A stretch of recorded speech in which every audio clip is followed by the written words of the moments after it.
Well, hello, folks. This is Free to Soar. My name is Rebecca Adams.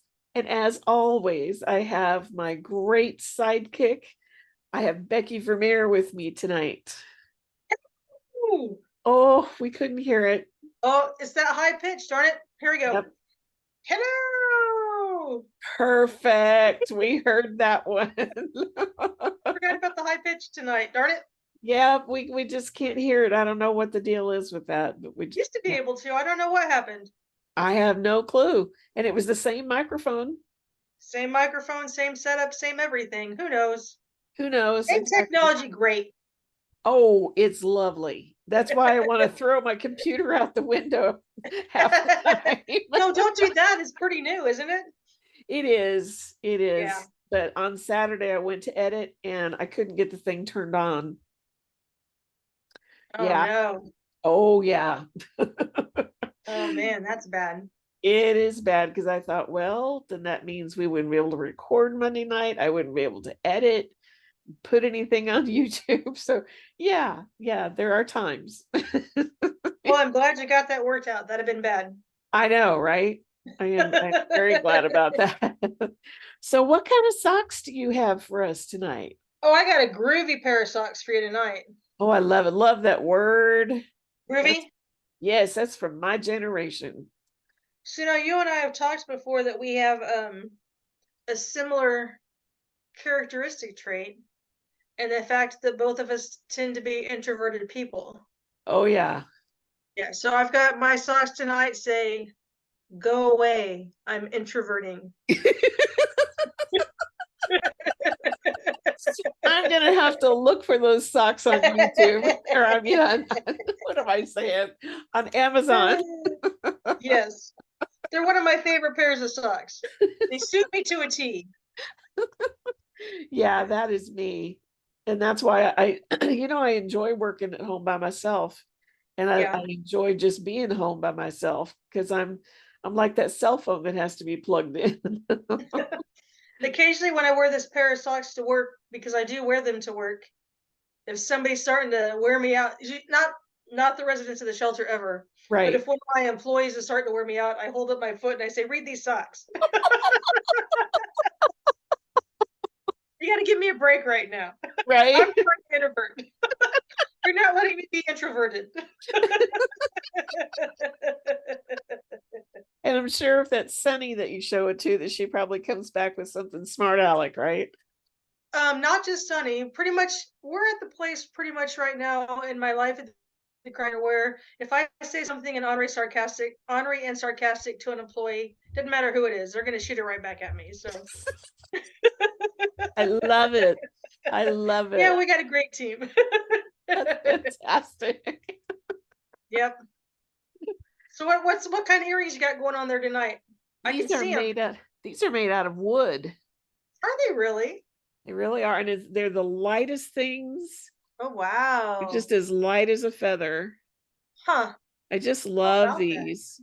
There's a little town that's not too far from me, and they have a place where they sell all sorts of things that are handmade by people in the area. Hmm. And I have gotten some of the coolest stuff there. Um, and that's where I got these. And there nothing Cool. there is very expensive at all. Nothing. Hmm. So that's one of my favorite places to shop. I haven't been there for a while. Those are nice. I like those. Thank you. I like them too. They're kind of dressy but casual. So Right?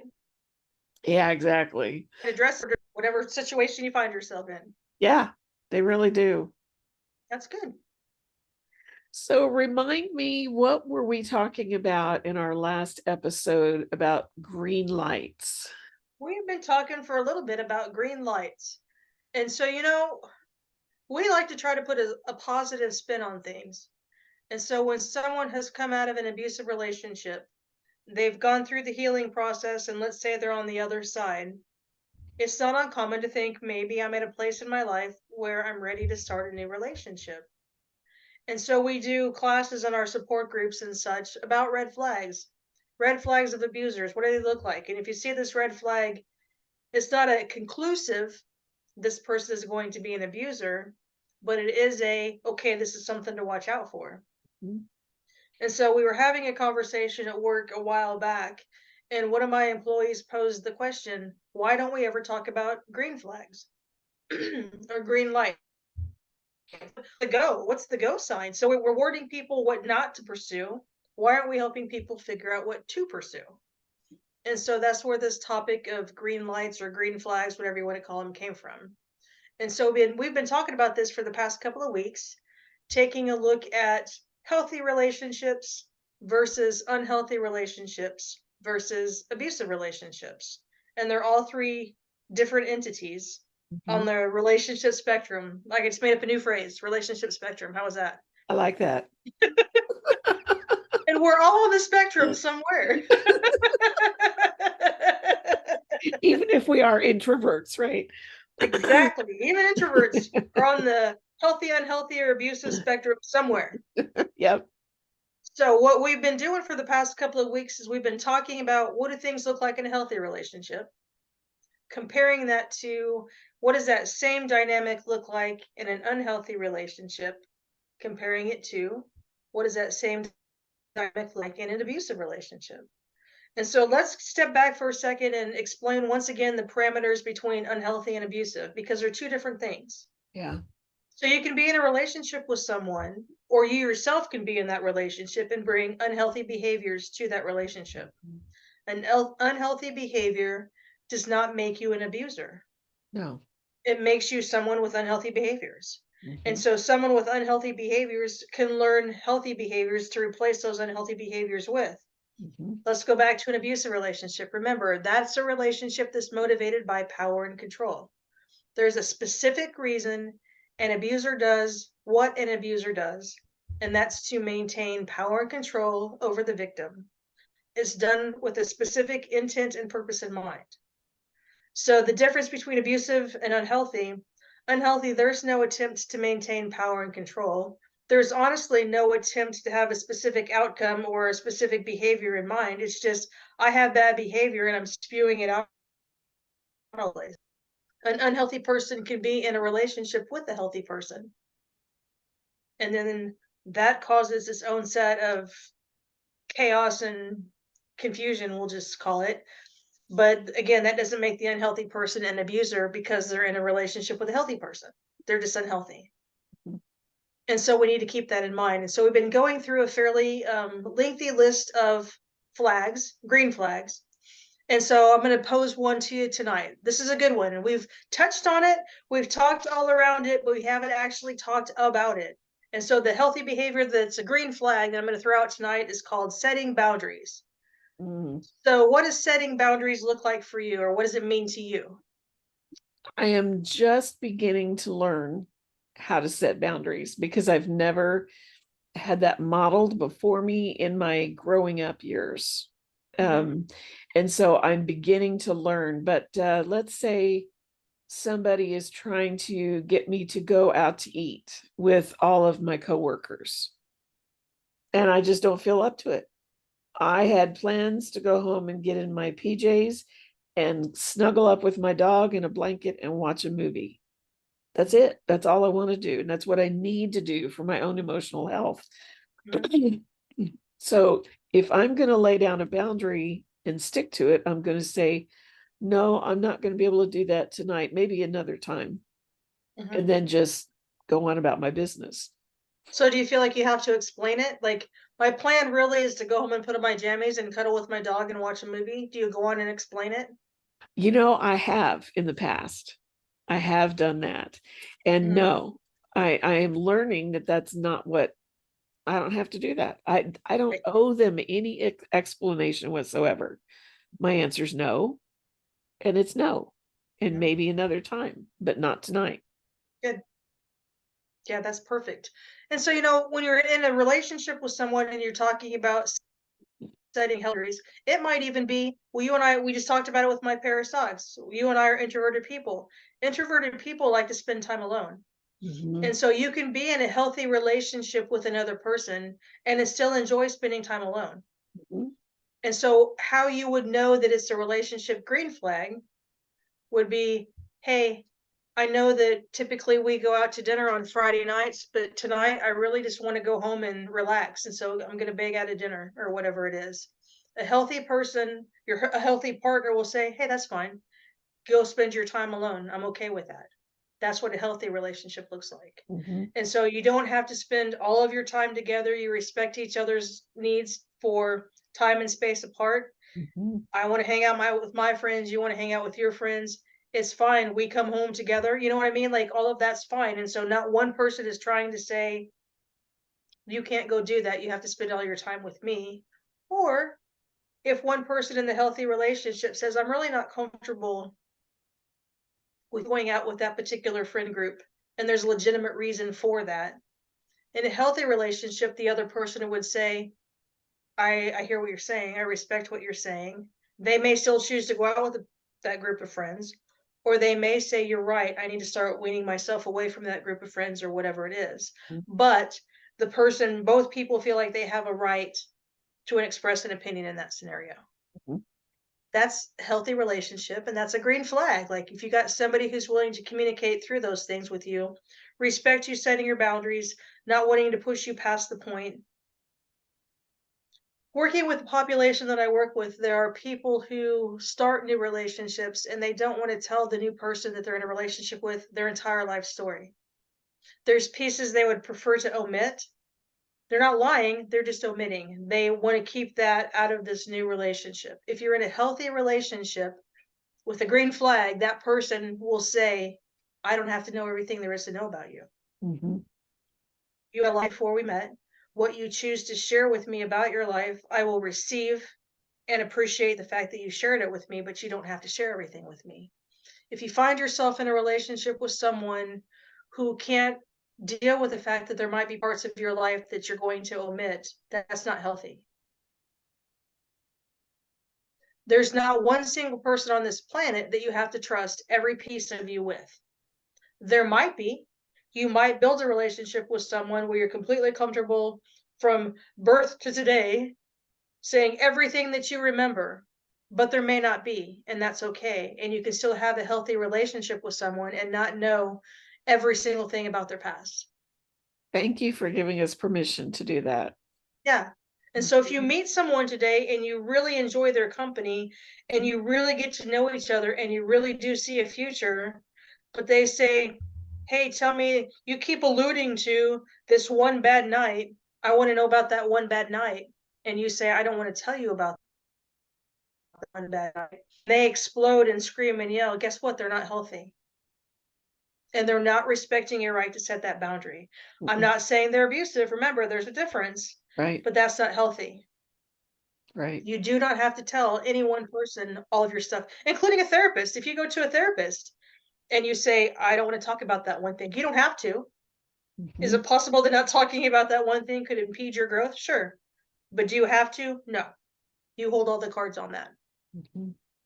So I think setting boundaries are super, super important in any relationship, parent to child, friend to friend, siblings, coworkers, people you go to church with, people you work with, and the list goes on and on and on. Mm-hmm. It's okay to set boundaries. So then what do you think if you're in an unhealthy relationship? What do you think would happen? Well, we've already kind of talked about it, but what's your definition of unhealthy when it comes to boundary settings? I I can mean just tell setting you, boundaries. I just said that backwards. Boundary settings or setting boundaries. Check that, reverse it. you're fine. You're fine. Well, I know, and I think I talked about this on one of the last episodes we talked about finding out that I was very enmeshed with my mom. And so and I think I even talked about this part too, is that as I began to get healthy, I began to realize that when she and I would get together, I would just start telling her stuff that she didn't even ask me about. But I was so accustomed to her asking nosy questions that she didn't need to know that I would just start telling her. But I didn't stop at just like the headline. I gave her the entire article, you know. And so that was It wasn't the Cliff Notes version. It was like not. word for word. Yes, it was with all the details, you know, and she didn't need to know that. So Right. that was unhealthy, A, that she asked me, and B, that I answered and gave her all that information when she didn't need any of it. Hmm. So that's unhealthy. Hmm. So did You know that what answer I that? found? Oh yeah, and I found over the years I've had this conversation with many people, and a lot of it, the people that I'm thinking of that I've had this conversation with actually do with have to deal with health scenarios. And so a specific person I'm thinking of, her spouse was going through some significant bad health. And so they were friends in the neighborhood.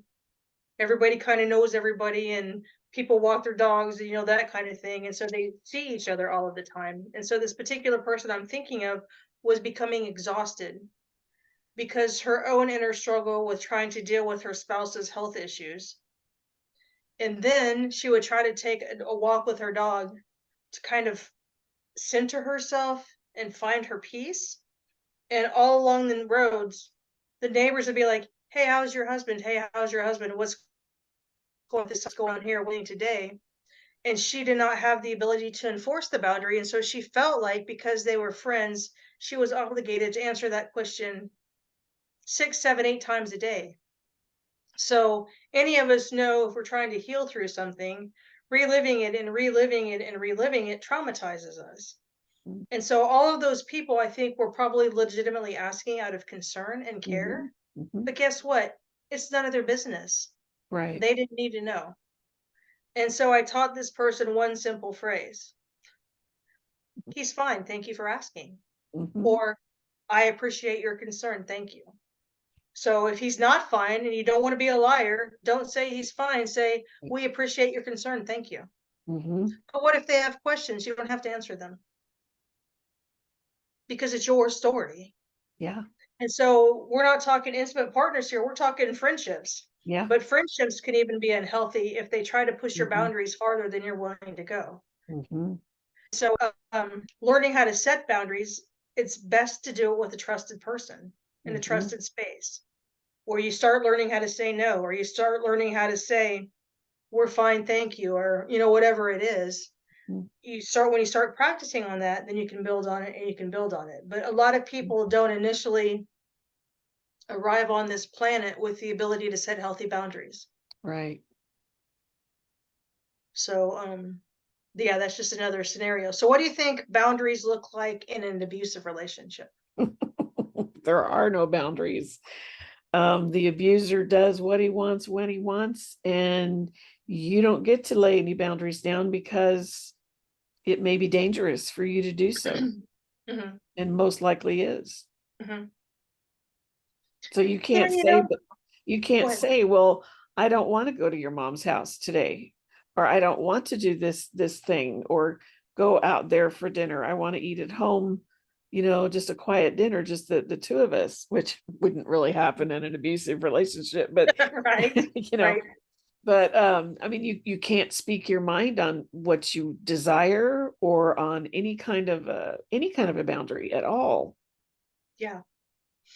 I know of a relationship, a couple that I went to church with, and the woman in the relationship started opening up to me and talking about dynamics in the relationship as she was starting to try to separate from her partner. And as she was telling me about the things that were going on, it was clear to me that this person was an abusive person to her. But I think one of the stories that she told me was the day that she finally realized this is not a healthy or a safe place for me to be. And it happened to be on a Valentine's Day. The church was having a Valentine's dinner at a restaurant. Several couples from the church were going to go to this dinner. And then after the dinner, the pastor and his wife were going to be there as well. And then after the dinner, the pastor was going to like renewal for the You couples froze. that were You, there. you froze I up. did. I'm sorry. Yeah. And so after the dinner, the pastor was going to what? The pastor was going to do like a vow renewal. And Oh, okay. so informal, but all of the couples were going to be there and they were all going to renew their vows with each other as kind of a special way to celebrate Valentine's Day.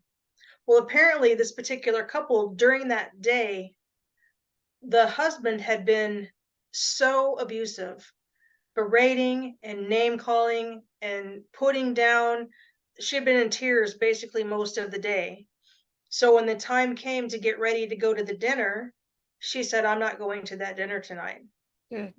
And he said, you absolutely are going to that dinner tonight because we've already told all of our church friends that you're going, that we're going.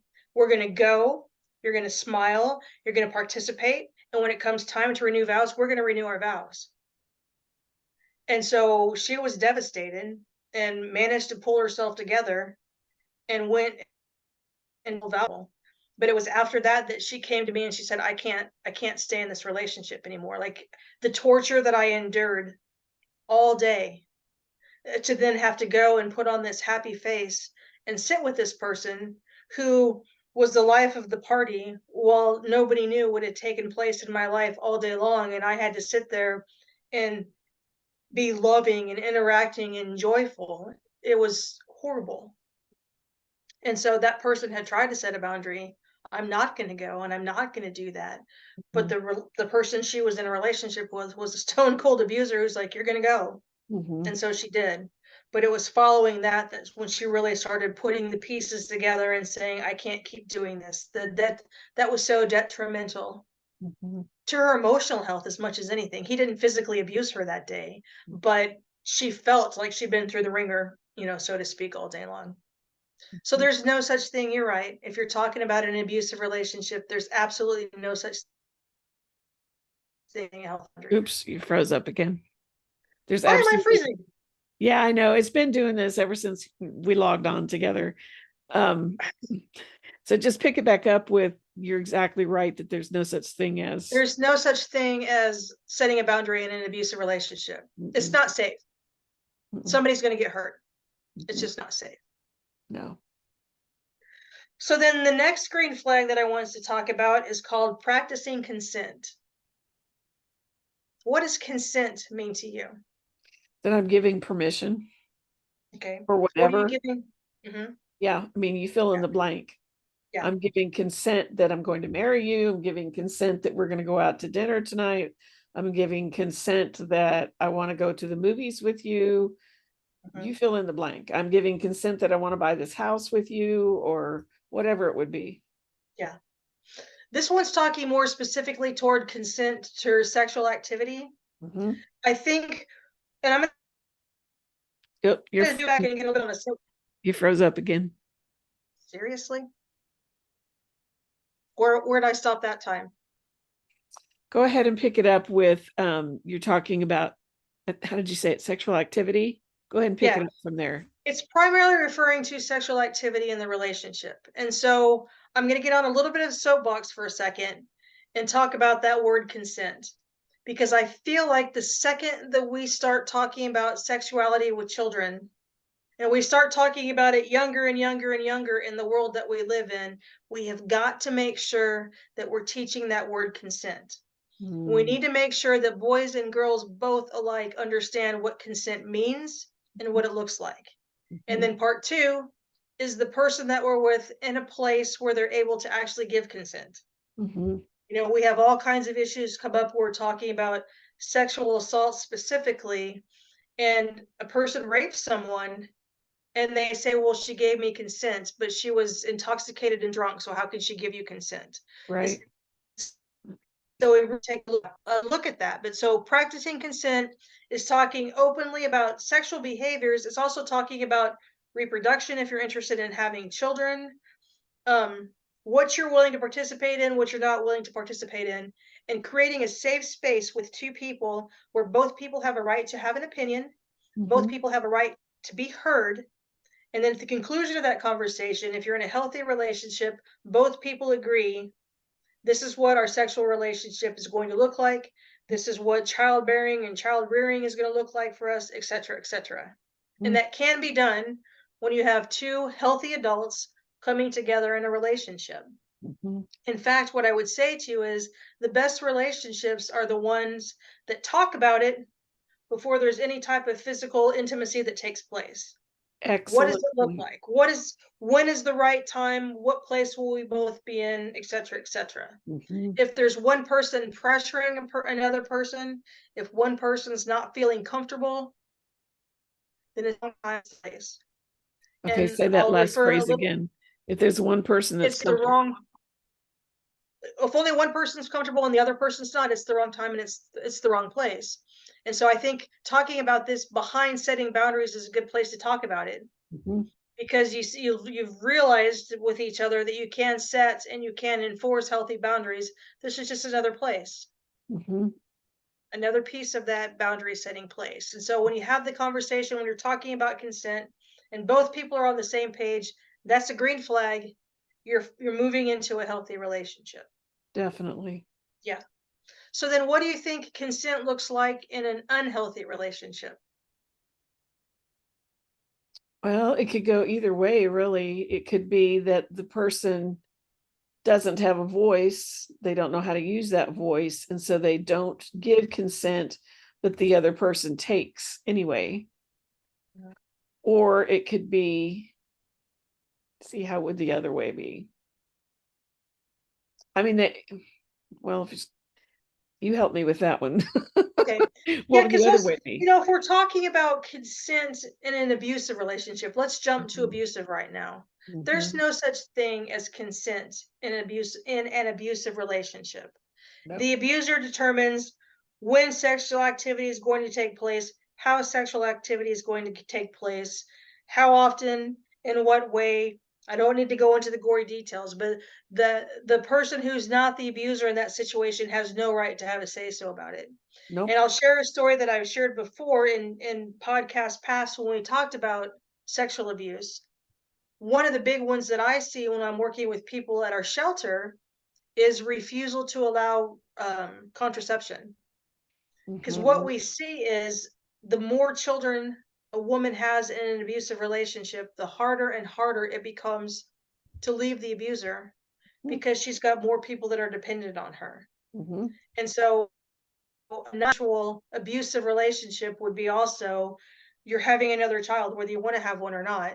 And I'll mhm, make sure I will continue to exercise this behavior until you're pregnant, or whatever else it is. It's forced, basically. It's complete control and it's mhm, complete coercion and it's complete force. mhm, That's what it looks like in an abusive relationship. mhm, I'm going to use that word coercion a little bit, but lighter. Coercion really can't be lighter, but I'm going to use it a little bit more lightly in talking about an unhealthy relationship. There's mhm, an element in an unhealthy relationship when it comes to consent that's not necessarily coercion, it's more guilt. mhm, In an unhealthy relationship, the person who's wanting to have sex is going to guilt or goad or just poke the bear, poke the bear, poke the bear, poke the bear until the other person feels like they have to give in. mhm, So it's not technically forced sexual interaction. It's not mhm, necessarily a rape situation, but it's really not a relationship either. I've heard a lot of women say, I just had sex so he would leave me alone. mhm. And in a healthy relationship, that's not what intimacy, sexual intimacy looks like at all. So And it'd so in be an more, unhealthy relationship, I'm sorry, so it would be go more ahead. like manipulation? Is that what? Yes, absolutely. Yeah. So one person is responsible for making the decision. The other person doesn't have a right to say no. They do have a right, Yeah, but not really. right. Because once the unhealthy person has decided this is what's going to happen, it's going to happen. Mhm, But it's going to be more of like a guilt manipulation. I'll give in just so you'll shut up kind of a thing. And that's not a healthy sexual relationship. The problem is if you're the woman in that scenario, you walk away from that. Women have sex emotionally, men have sex physically. mhm, And so you walk away from that scenario feeling very wounded because there's that emotional person has been wounded in that scenario. There was mhm. no right to say yes, to say no. Does that make sense? Exactly. And it's such a fine line between unhealthy and abusive in that Yes, scenario. It's a very it fine. is. Mhm, I agree with you completely. mhm, And so you could take a look at unhealthy and you could say ignoring boundaries or a lack of respect for boundaries in that mhm, scenario. mhm, Um, if you're talking the abusive relationship, it's complete force. It's going to be done by force. mhm, And the once it happens by force, unfortunately, it will continue to happen by force in mhm. an abusive relationship. very much a huge red flag. Yeah. Excuse me.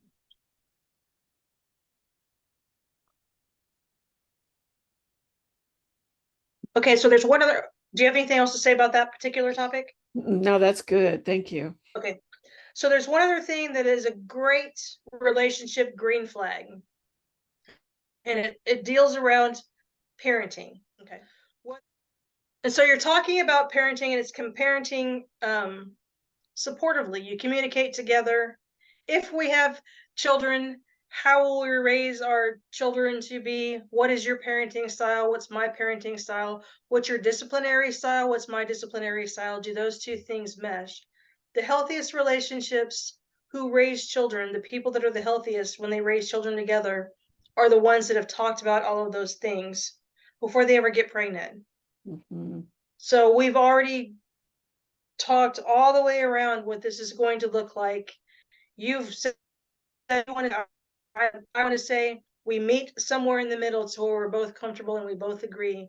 We have that type of support for each other. That's a complete green flag moving forward with someone in a relationship. Nobody has power over the other person. We both have the equal say so. Mm-hmm. That's what it looks like in a healthy relationship. In an unhealthy relationship, it's going to deal more with, well, I was raised this way, so this is the way I want my child raised. Mm-hmm. Or I went to church in this place, and so this is the way where I want my child to go to church. Or I'm going to have all the financial responsibilities for this child, so then you have to do all the caretaking for the child, or whatever. There's an imbalance in Mm-hmm. how that child's going to be raised.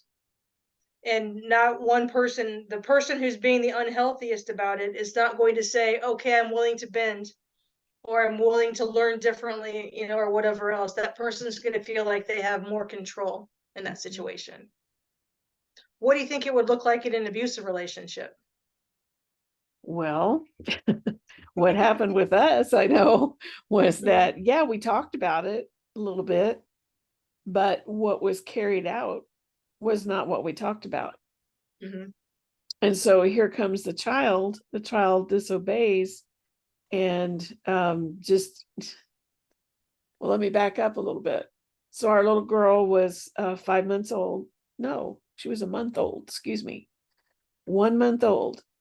And he took her and put her across his knee and spanked her repeatedly, very hard. 1 month. A 1 month old? 1 month old. What could she have possibly have done? She kept crying and crying, and he said she was trying to control the family and be in charge. Yeah. So Oh my.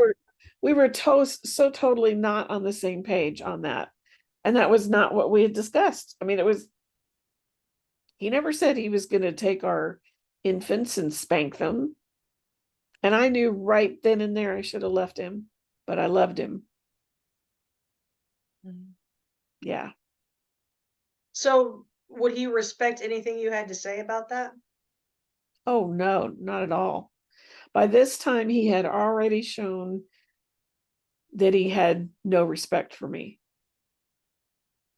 Now, did I see it that way? No. But in hindsight, he had already shown me I have no respect for you. You can say whatever you want. We're going to do what I want. Mm-hmm. Mm-hmm. Wow. Yeah.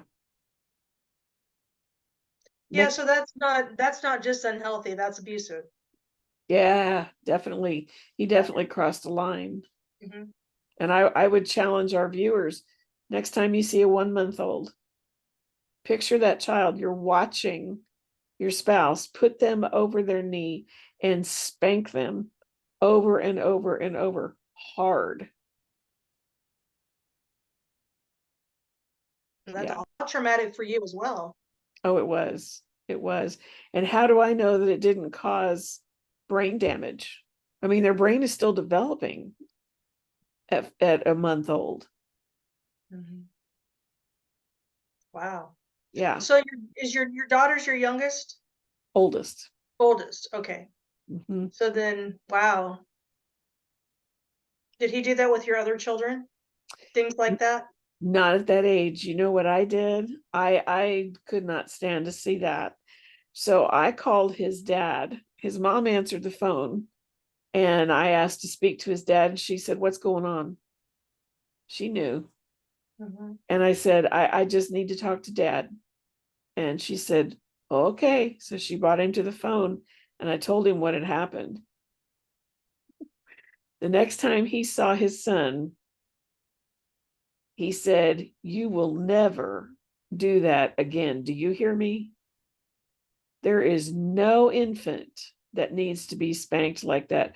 Well, but she was just, no, did you hear me? You will not do that again. And I don't remember what boundary he laid down. If he said he was going to move us out, and basically rescue us, or just what it was, but he never did that again to a Hmm. baby. Mm. Interesting. Isn't it? So He loved his dad. he had Respect. respect for his dad, but Mhm. wow, interesting. Isn't it? Yeah, so then in an abusive relationship, that carries even further. It doesn't just necessarily talk about parenting the children, but it also would talk about how is the money spent? Is there money for diapers? Is there not money for diapers? Is there money to buy baby food? Is there not money to buy baby food? Does the baby get new Oops, shoes or or whatever else it is? you froze. After the baby food, you froze. Does the baby get new shoes or new clothing? Whatever it is, it has nothing to do with what are the needs the baby has. It has everything to do with whether the abuser is willing to provide for those needs. Mhm. And so then the abuser will in turn that around and use that as a tool of manipulation against the mom in that scenario too. Well, if you don't do this, I'm not going to buy food for the baby, Mhm. or I'm not buying diapers, or whatever else it is. And so it takes unhealthy to such an abusive level, it's not even funny. Yeah. So there's absolutely no equality there. And so, looking at that, hearing you say what you say, you're right. Like that was a huge red flag that turned into abusive behavior. And Mhm. had you known at that time, I don't know what you would have done depending on the scenario, but Yeah. Well, I knew I had nowhere to go. Plus, like I right, said, I loved him. And right. so I decided to stay. Yeah. Hmm. Well, that's the other thing we've talked about before too is how what's the word I'm looking for? Subtle. Abuse can sneak into a relationship so subtly that you don't necessarily know that it's abuse until it's too late. All of a Hmm. sudden you're like, "Oh, that's abuse." And you're so enmeshed in it when those kind of things happen. Abusers make it their business to make sure you don't know until you're entrapped. Oh, they're masters at it. Yeah. Hmm. Yeah, so you find yourself entrapped in that, what do you do? You reach out for help. Mhm.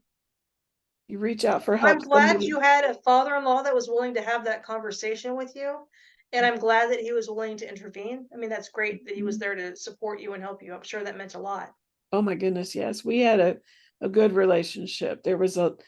He respected and loved me, and I respected and loved him. He had Mhm, been an alcoholic all his life. From the time he was, I don't know what age he started drinking, 10, 12, something like that. mhm. And he had stopped, and he'd been dry for 10 years by the time I met him. And Yeah, he was just becoming, he wasn't perfect, but he was just growing and becoming an excellent man, a mhm, true man. mhm. Do Mhm. you think he was abusive when he was raising his children? Yes, he was. He was neglectful for sure. I do Mhm. know that. Yeah. And finally, my ex husband saw it when he said that, you know, I started to realize the reason we were so poor and we didn't have any money is because dad drank it all.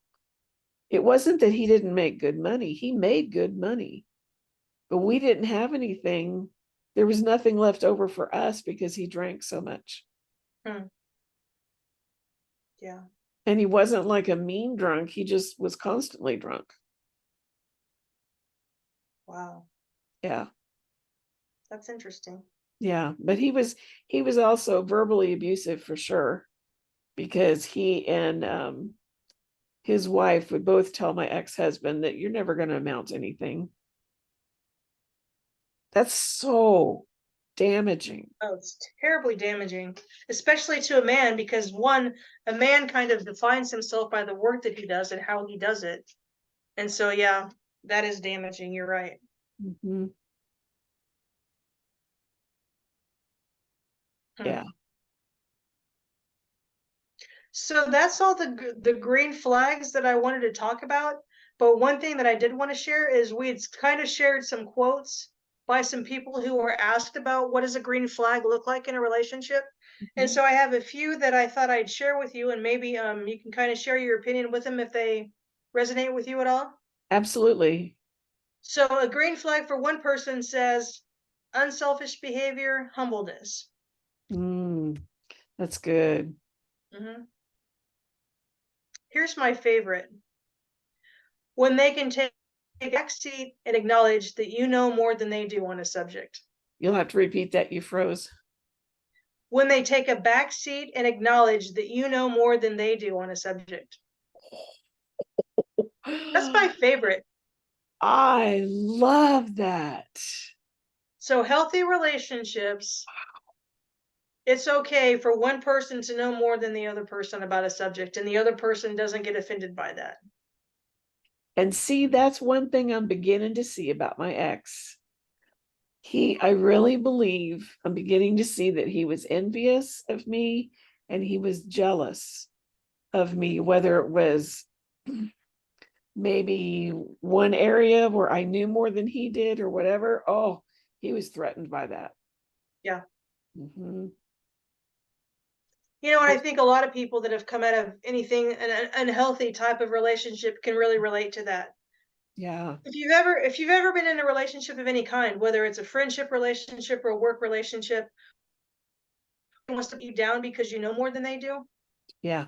that's so detrimental. And so that's why that's my favorite, because we all know things, Mm-hmm. and I'm not too big of a person to know you might know more than me on this particular topic, and I'm okay Mm-hmm. with that. Mm-hmm. As long as when I know more than you, you're okay with that. Like, it's okay Mm-hmm. to know different things. Mm-hmm. So yeah, that one probably resonates the most with me out of any of them. And if you could just read that one more time for our viewers, I love that. When they can take a back seat and acknowledge that you know more than they do on a subject. Love it. How many women have been in a relationship with a man, and guess I don't need to be gender specific, but what we know about domestic violence is it is gender specific. Mm-hmm. How many women have been in a relationship with a man who, the second you know more than they do, have a problem with that? Mm-hmm. Strong, capable, empowered women are threatening to unhealthy people. Mm-hmm. Mm-hmm. Healthy people are attracted to that. Yes. Unhealthy people are threatened by that. Mm-hmm. Oh, that's a good way to put that. That's a good comparison. Yeah. This one person just says genuine apologies. Mm. And I heard something recently on that where an apology, like well, maybe it was you saying when a sister hits a brother, and it's more than just saying I'm sorry, but it's saying I'm sorry with the intent that I'm not going to do that again. Was that you? That was me. That was you. Okay. I listened to so much stuff during the Yeah. day, I couldn't remember. Yeah. Sorry implies I am going to change my behavior. So that's a genuine apology. Mm-hmm. Now, when you're in an abusive relationship, how many times have I heard people say, "Oh, he said he was sorry. He brought Mm-hmm. me flowers to prove to me that he was sorry. He said he'd go to counseling because he said he was sorry. And then the next day he physically assaulted me again." Mm-hmm. A genuine apology says, "I'm sorry," meaning that I'm going to work on changing my behavior. Mm-hmm. So a genuine apology is a huge green flag, absolutely.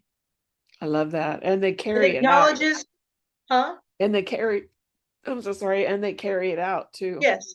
So it's an acknowledgement of, I know my behavior was wrong. I intend to fix it, and I regret that it hurt you. Mm-hmm. That's genuine, and that's a green flag. Oh, I You're love in a that. relationship with somebody and they say those things to you, move forward. Love it. Love it. um, this person says is keen to introduce you to family and friends. Mm. You're not being hidden. Mhm. You want everybody to know this is my new significant other. Yeah. That's in the right way. That's a green flag. Yes. Absolutely. This person says not asking for sex right away. Hmm. Absolutely. We talked about that just a little while ago. Hmm. Let's talk about consent and what it looked like. If you're at, hi, my name is so and so, let's have sex, you haven't done all the right things. Hello. Yep. Yeah. Oh, here's a good one too. We may have used this one before, but I'm going to say it again. When a guy doesn't show signs of jealousy when I'm away from him and he doesn't try to stifle my life, that's a green flag. Yes, it is. I love that. Yes. Yes. Not questioning what you are doing with who you're with, Mm-mm. not checking in every 15 minutes. That drives me crazy. Have you ever had a person that you're with that every 15 minutes they have to check in with somebody because they're not comfortable with them being gone? My last abuser, yes. Yeah. To the point that I was with my son and his fiance, and that person kept calling and sending me a text message, and then another text message, and then another text message. And then they called, and then they sent two more text messages. And he said, seriously? He said, really? Is this typical? Well, I haven't usually been this far away before. And I guess, I don't know. I don't understand it. Yeah, And and that's a huge red flag. Nobody controls another person like that. You should be able to go and do your thing without mhm. being questioned or have suspicion placed on you or whatever else. So, in other words, trust. Trust. Trusting the other person is a green Mhm. flag. Yes. And we Implicit. talked about, so I think we talked about trust in our last episode and how really trust is really the foundation of any relationship, honestly. Mm-hmm, Yeah, that's a big one. mm-hmm. Let's see, we did that one. Oh, here's a good one.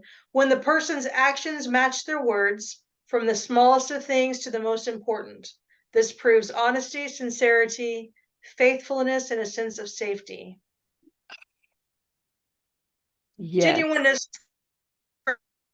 honesty, all those things kind of playing together. Say genuineness and start from there again. You froze up. So, genuineness, trustfulness, respectfulness, honesty, those things all kind of play in together. Yeah, they do. Yeah. Let I like me this one too. go ahead. What were you going to say?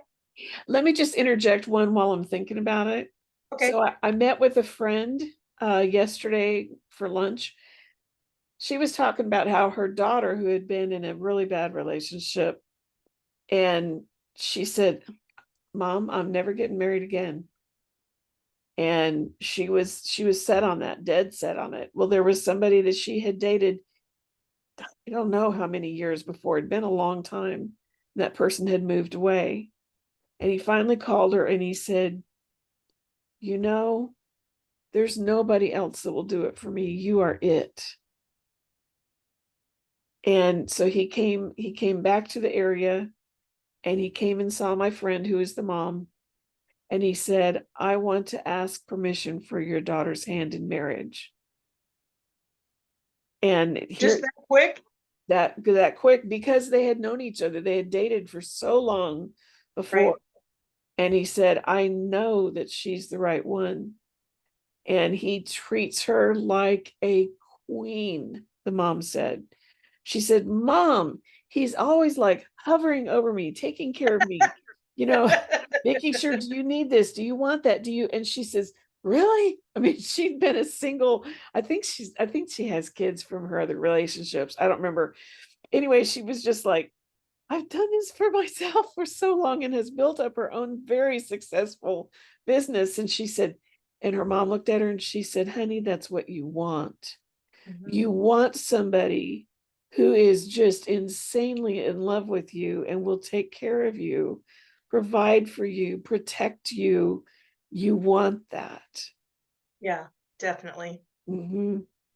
That's so That's that's great. another, yeah, that was another green flag that, Yeah, hmm, that's great. yeah.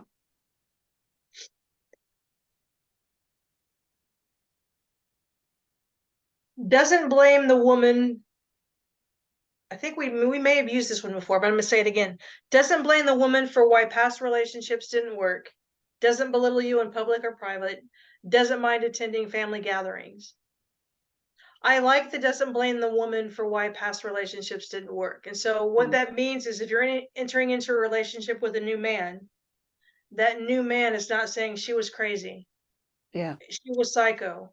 She did all of these things. It didn't work because it was her fault. That man entering the new relationship will say, hey, this past relationship didn't work because I did this, she did this, we did this, we didn't do this. You know what it is. There's ownership in that. When you're with a person who's willing to take ownership for their behaviors, I think that's a big green flag. I Yes. made a mistake. I did that. I said that. I shouldn't have, whatever it is, be willing to admit when you do something that you should take ownership for.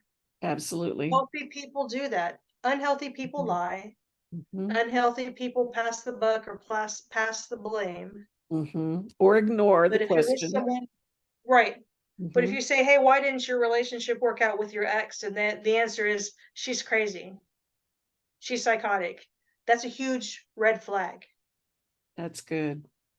Mhm. And I hear a lot of people say that. I hear women say that about their ex boyfriends or ex husbands too. Well, Mhm. he was a lunatic. Well, he might have been. He might not have been. Maybe it Mhm. was a two-way street. In the same Yeah. respect, she might have been crazy, but was she, or was it just you had a problem, in that relationship? So Yeah. being willing to work out your stuff. Absolutely. Accepts who you are as an individual. It's That's a big good. green flag. Yep. I like this one too. Doesn't flip out when I express an opinion or feeling. We may have talked about that one before too, but I really like that one. I like that too. Mhm, It's just a calm acceptance mhm. of, okay, you expressed your opinion. I like that. Thank you for letting me hear that. The other thing is sometimes people in a relationship, maybe one person has had a really bad day.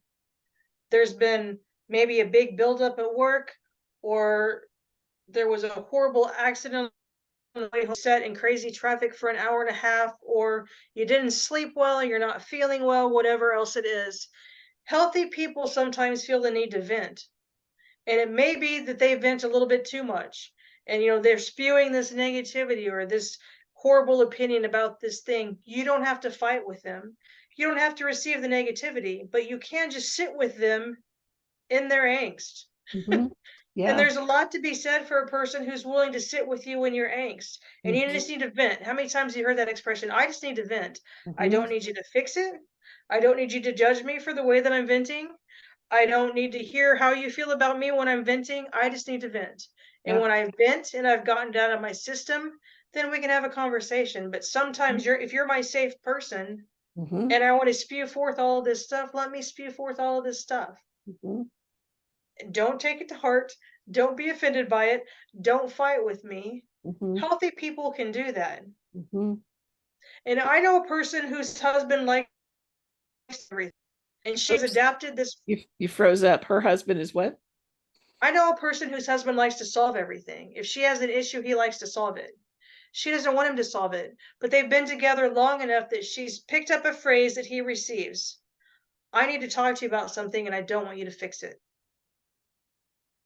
And he has learned that I don't want you to fix it means just let me say what I have to say. Don't tell me what you think I should do. Hmm. And so they were healthy about it. They communicated, and she said, when I try to tell you this and you tell me how to fix it, it just makes me mad.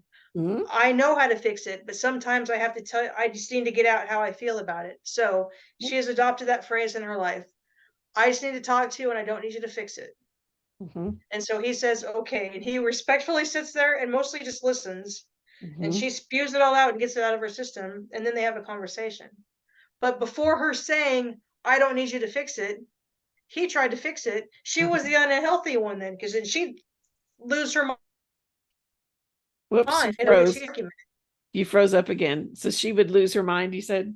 She'd lose her mind and then turn into this huge argument because he was trying to fix it. And she was offended by the fact that he thought she didn't know how to fix it. Yeah. That wasn't the problem. Right. And so once they realize that, now they can communicate healthily. He can vent, she can vent, and then they go on. And I just see that so clearly, somebody, one of them coming home and just really being irate about something and just being able to calmly sit there and maybe hold them or hold their Mhm. hand or let them just put their head on your chest or whatever, and they just talk and scream and yell and whatever they need to do, and you're just calm and you sit Yeah. there and you listen and you're there for them. That's Mhm. acceptance, that's love, and just understanding that's who that person is right now, and they do get upset about things, and that's Yeah, okay. yeah, in ways. If you can do that for each other, it works both ways. Yes. And that's incredibly respectful, I think. And Mhm. that's a big green flag as well. Mhm. I think I've reached the end of the conversation. Wow. You just did such an excellent job of explaining that for us. I can't tell you how much I appreciate that you divided it up between um, healthy, unhealthy, and abusive. Just made it crystal clear. I mean, Yeah. there's no shadiness there at all anymore. It's crystal clear.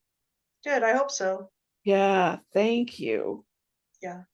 And so, I do want to say that when you're on the other side of abuse and you really are becoming the best version of yourself, look for the green flags. Know the red flags exist Mhm. and put your blinders on when they're there. Look for the green flags.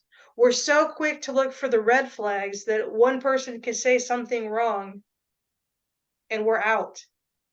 And we may not have to be. Be aware, but also look for green flags. If you really are, if you're the healthiest you, when I become the healthiest me that I can be, I attract healthy people. Mm, And so even healthy people sometimes make mistakes, yeah. but look for the healthy. I'm Mhm. healthy, I will attract healthy. When I'm unhealthy, I will attract unhealthy. Mhm. And so, if anybody who's come out of an abusive relationship and they're thinking about pursuing a new relationship, ask yourself that question. Mm, Am I the healthiest person that I can be? right. If I am, we're all in progress. We're all on a journey somewhere. None of us will ever, I've arrived, I'm the healthiest person on the planet. We're never going to be that. Right. But am I the healthiest person that I can be, healthy enough to consider pursuing a Oops, relationship with another person? Once I get there, I you, will attract healthy people. you froze up again. Yeah. You were saying once I can be the healthiest and I'm ready for a relationship. Healthy me will attract healthy others. Mhm. And that's the goal. And so there's a lot to be said for not jumping into a relationship too soon. For Mhm. example, if you're currently living in a domestic violence shelter, it's not the right time to try to find a new relationship, No. right? No, So it's focus not. on yourself first, Mhm. that healing and that growth that takes place in you. Feel healthy, then you will attract healthy. Mhm. That's That's where the green flags come into play. If mhm. you're still unhealthy or if you're still suffering from abuse, you're going to see green flags the second somebody says, "Oh, I care about you." But there's Mhm. nothing to follow through with on that. You're not at the right time and you're not at the right place. Healthy people look for the green flags. That is excellent. In my book, anybody that's read it, I talk about I think it's in the epilogue where I talk about I've had one date, since leaving my ex-husband. That still holds true today. And he and I both had come from abusive relationships. And so neither one of us, I don't think, were really ready. And I think that's why it didn't progress any further. We were Mhm, friends, you know, but it never went any further. mhm. I Yeah, definitely was not ready. I know that. We yeah, were both just kind of around yeah, each other, yeah. right, yeah. And so there's wisdom in knowing when you are, Mhm. and I think you'll know when you're healthy. Yeah. If you're being honest, Yeah. be honest and look at Hmm. yourself and determine that. Hmm. Yeah. Oh, thank you so much for this. This is awesome. This For has been, beginning it with me. I appreciate your comments and your feedback. oh, you bet. You bet. Folks, if you have any questions, email either one of us. Our contact information is right here on our YouTube page. And you can leave a comment here. Nobody else is going to see it until we give permission for that to be shown or not shown. So feel free to leave a comment, question, anything like that, as well as emailing us. Don't Yes, forget to like, share, and subscribe. You know all that. You're familiar with that. And then before we go, we have something that we need uh, to share with everybody. So there is an international hand signal that you can use if you are being abused. You need help. You need somebody to help you by getting the police or getting you a safe place to go. And what that is you hold your hand like this, you fold your thumb in and put your four fingers around it. What that shows is I'm entrapped and I need help. So if you see somebody doing this over and over again, get help for them, get the police, get whatever your gut is telling you to do it. Um, that's what they're doing is they're saying, help me. So we always like to end every episode with that to try to get the word out as to what that means. definitely. Yeah, absolutely. And remember, folks, that no matter where you are in this process, you're always free to soar.